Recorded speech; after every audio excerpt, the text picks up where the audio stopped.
अस्सलाम वालेकुम। सिटी अब तक न्यूज़ के साथ मैं हूं राना हिना अजमील। खबर शामिल करते हैं शहर कायद कराची से। कराची का इलाका साइड ए होटल एसोसिएशन के सदर सैयद अकरम आगा जो कि गुज़श्ता रात अपने घर के पास ही गाड़ी पर बैठे थे कि 3 मुसल्लह अफराद ने मोटरसाइकिल पर आकर अकरम आगा को टारगेट करते हुए अंधाधुंध फायरिंग कर शुरू कर दी। मजीद देखते हैं साबिर मलिक की इस रिपोर्ट में। नाजरीन सिटी अब तक न्यूज़ में खुश आमदीद कहता हूँ। प्रोग्राम एक सवाल एक जो आपके साथ आपका मेज़बान साबिर मलिक। इस वक्त मौजूद हूँ साइड ए कराची के इलाके में। मेरे साथ मौजूद हैं सैयद आगा अकरम आगा साहब जो होटल एसोसिएशन के सदर भी हैं।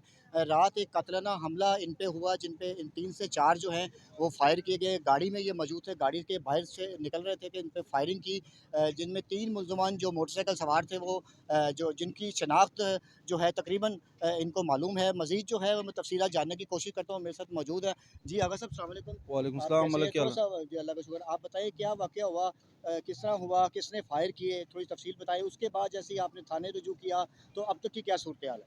सर मेरा नाम अकरम आगा है। मैं अल आसिफ याला होटल का ओनर हूँ। दूसरा ब्रांच हमारा फ़िलिप्स कंपनी पे। मैं वहाँ गया हुआ था दूसरी ब्रांच से तकरीबन 2:44 पे वहाँ से आ रहा था। जब मैं यहाँ पहुँचा तो यहाँ 3 बंदे बाइक पे बैठे हुए थे, तो हमने बोला रोड है, कोई भी बैठ सकता है। जब मैंने गाड़ी अंदर एंटर किया, अंदर हमारी पार्किंग है, चौकीदार ने गेट बंद किया हुआ था। हमने चौकीदार को जब आरन दिया तो इन लोगों ने पीछे से मेरे ऊपर फायरिंग शुरू कर दी। जब फायरिंग शुरू हो गई तो मैंने सर नीचे किया अपने आप को बचाने के चक्कर में। 2 पैर मेरी गाड़ी में लगे, बाकी अल्लाह जाने के किधर गए। वहाँ से मेरे वर्कर होटल से निकले, जब फायरिंग की आवाज़ सुना, जब वो वर्कर निकले तो बाइक वाला चला गया, भाग गया। उसके बाद मैं गया सामने पुलिस स्टेशन पे, साइड पुलिस स्टेशन ए पे। वहाँ मैंने सारा माजरा सुना है। उसने बोला हमने फायरिंग सुना है, तो वो लोग हमारे साथ यहाँ तलक आए। उसने हमें कहा कि ये हमारी एरिया नहीं है, ये साइड बी का एरिया है, आप बराए मेहरबानी 15 पे कॉल करो। तो हमने उसके बाद 15 पे कॉल किया। 15 की गाड़ी आधे घंटे के बाद आई। जब वो आई उसने सारा वो कोड देखा। उसके बाद उसने रिपोर्ट बनाई, मेरे से कहा कि भाई चलो साइड बी थाने में, आपकी रिपोर्ट उधर ही करना है। तो मैं उसके साथ अपनी गाड़ी में गया, सर थाने में गाड़ी उधर ही खड़ा कर दिया। रात के 3 बज रहे थे जब हम लोग वहाँ पहुँचे तो सब इंस्पेक्टर बैठा हुआ था, एफआईआर लिख रहा था दूसरे बंदे का।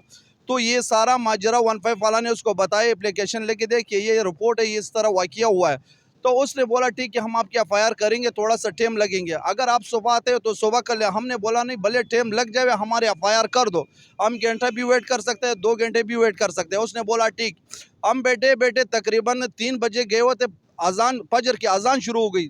जब फजर की अजान शुरू हो गई तो हमने सब इंस्पेक्टर को बोला कि सर अभी तो हमारा काम कर ले। उसने बोला इस सिचू ने हमें मना किया कि भाई सुबह हम आके खुद ही करेंगे। तो किस चीज़ से मना किया एसएचओ ने? सब इंस्पेक्टर ने बोला कि एफआईआर एसएचओ ने मना किया कि सुबह हम आके खुद इसको देखेंगे, एफआईआर को देखेंगे। तो हमने बोला ठीक है हम एसएचओ की वेट कर लेंगे। कल रात को 3 बजे से हम वेट करता रहा, आज रात के 8 बजे तक। इस टाइम मेरे 36 घंटे सेट भी थाने के अंदर हुआ है। उसके बाद सब इंस्पेक्टर ने हमें बोला कि भाई एसएचओ साइड ए में बैठा हुआ है। उसने बोला कि कल सुबह आ जाओ, आपके एफआईआर हो जाएगा। तो हमने बोला आप ये बात रात को भी हमें बता सकता था, मैं 36 घंटे इस थाने में बैठा हूँ, रात को हमें बता सकता था कि हमने एफआईआर आपकी नहीं करने। मैं अलाकाम से ये अपील करता हूँ, क्या मैं पाकिस्तानी शहरी नहीं हूँ? क्या एफआईआर हमारी रेड नहीं बनता है? इतना बड़ा वाक़या हमारे साथ हुआ है, उसके बावजूद 36 घंटे हो गए मेरे एफआईआर नहीं हुआ है। क्या वजूहात है? मैं मीडिया के थ्रू से आईजी सिंध को, डीआईजी को, सबको, अपना वेस्ट की डीआईजी को मैं अपील करता हूँ कि मेरी जो एफआईआर है बराए मेहरबानी इसको करवा के मेरे काम कर ले। जी बिल्कुल। अभी आपने आगा अकरम साहब की ज़ुबानी से इनकी बात सुनी है। सबसे अफसोसनाक बात है जिसको मैं वाज़ह करता जाऊँ कि बहुत बड़ा सवालिया निशान है कि अपनी जान के तहफ़्फ़ुज़ के लिए जिस पे कातलाना हमला हुआ, फायर हुए, उन्होंने जैसे ही 15 पे स्पॉट पे बिल्कुल उनके बिलमुकाबल जहाँ पे फायर किए गए उसके बिल्कुल सामने जो है थाना ए जो है वो था। मौके पे उनको बताया गया कि मेरे पे ये कातलाना हमला हुआ है और उन्होंने ये बयान किया कि हमारी हदूद नहीं है। इनको थाना बी की तरफ रवाना कर दिया गया। जैसे ये थाना बी पहुँचने से पहले बल्कि इन्होंने एक 15 पे कॉल भी की जो रिकॉर्डेड है। उसके उसके हवाले से अगर बात की जाए तो अब तक उस नज़रिए से भी इनकी एफआईआर जो है अभी तक जो है वो लॉन्च नहीं की गई है। मज़ीद ये सुबह से लेके कल रात जो है 3:45 का ये वाक़या है, उसके बाद अब तक 36 घंटे से भी ऊपर का टाइम हो गया है, लेकिन अभी तक एफआईआर नहीं हुई है। आया कि मेरा एक सवाल है सिंध पुलिस से, यहाँ के हुक्मरानों से, डीआईजी, आईजी साहब से कि ये जो कातलाना हमला हुआ है, खुदा न खास्ता अगर ये कोई जान पे लग जाती, इन्हें कोई और जानी नुकसान मज़ीद पहुँचता, तो फिर एफआईआर होनी थी। आप मुझे ये मेरा सवाल है इस प्रोग्राम के तवस्सुल से, सिटी अब तक की न्यूज़ के तवस्सुल से कि खुदा का वास्ता है, कोई होश के नाखून लें।